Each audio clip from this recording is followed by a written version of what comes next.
Well, Steve, firstly, I'd just like to ask about the health and fitness of our squads. What's the latest with Kyle Bartley, Daryl DK and also Matty Phillips? Kyle Bartley, it's good news. He's trained all week and got over the virus, which he had. Obviously, I think it was well known that he suffered with chicken pox. Daryl DK, he's been on the grass for the last 2-3 days. It's encouraging of what we're seeing. We've also got to be careful because it is a muscle injury. These things are governed by time. Matty Phillips is in a boot, a protective boot. He comes out of that on Monday. We'll see how the pain is, or the threshold if it is after that. So there's a little bit of light there that people are getting better, and can only be a good thing. You would have had a chance to look back on Monday's game a few times in between Monday and yep. the next few days. What have you been able to pick out from that, Steve, having had time to reflect? Well, defensively, I was absolutely delighted.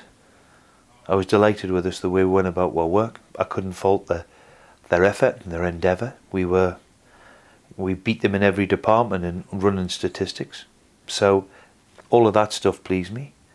The one area where we have to improve is in the last third. We missed the pass too often. We took the wrong option. We snatched at a few things, and that happens when you're in a run. Unfortunately, what we're in. So you know, but there was a lot to take from it, which I was pleased about. But as I said, we have to improve in the final third, and that's what we'll try and do. Have you seen promising signs on the training pitch that the lads are improving? I mean, it's not just the forward players either, you know, midfield players. How often do we see fullbacks up the pitch now these days? You know, so it's a collective team thing. We have to be better going forward.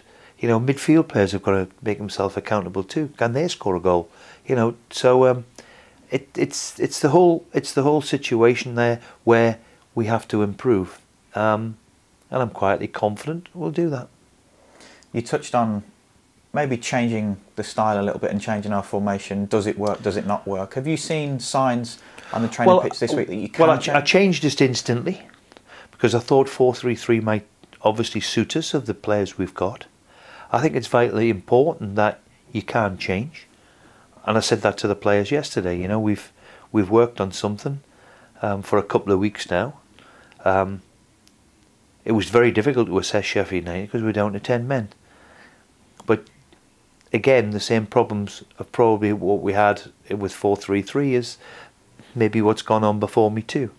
And I'm not here to talk about what's gone on before me.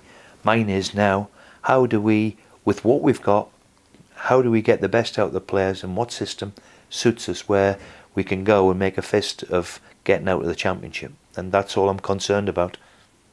What's your approach to things like that, Steve? Are you a arm around the shoulder type of boss? Are you a bring them in to show them I think there's all sorts. etc.? Listen, there's nothing quite like confidence. I've said just to the press there, Grady Diangana, for example, is one where, you know, set the Championship alight a couple of years ago. For me, him and the other boy Pereira were the reasons why. I mean, I shouldn't say that, but I've talked from afar. They were that little bit of something else, that bit of magic. Go past somebody, create something, do something a little bit different. And he's had it in abundance with them two in particular. Now, how do I get the best out of Grady is at me, and I've only been here 2 weeks, because we all know he's got it. That talent he's got. And the word confidence comes into so many equations.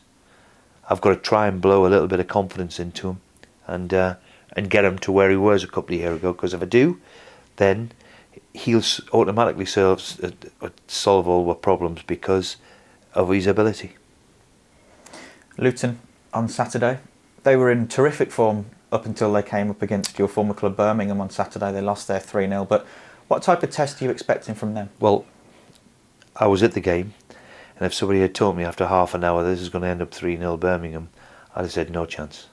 You know, Birmingham scored on that real first genuine attack. And you could see Luton, that word confidence, were confident in what they were doing. I've got nothing but respect for Nathan and what he's done at Luton. It's never an easy place to go. In fact, it's one of the most difficult places.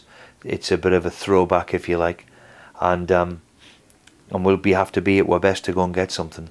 But we need to go and win, and that's on the agenda. That's all I'm thinking about.